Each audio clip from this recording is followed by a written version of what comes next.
श्री गोपाळ कृष्ण भगवान की जय। लीळा नंबर 144।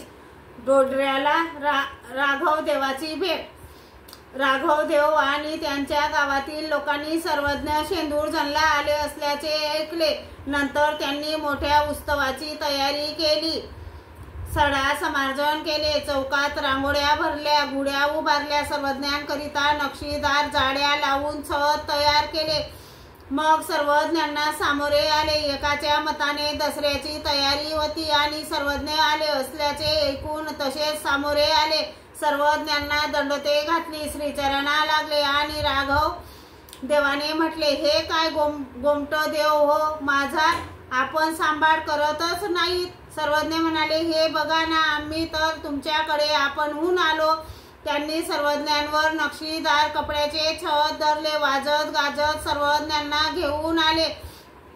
त्यांच्या आवारात 2 सभा मंडप होते। त्यापैकी देवघराच्या सभा मंडपात देववार चौकीत सर्वज्ञांचा मुक्काम झाला।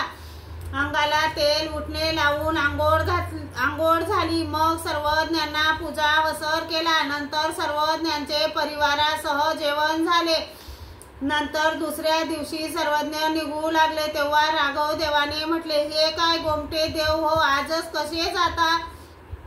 आजचा दिवस सर्वज्ञ त्या दिवशी त्यांच्या विनंतीवरून थांबले। सर्वज्ञांना पूजा वसर केला, जेवण झाली। अशा प्रकारे तेथे 2 दिवस सर्वज्ञांचा मुक्काम झाला।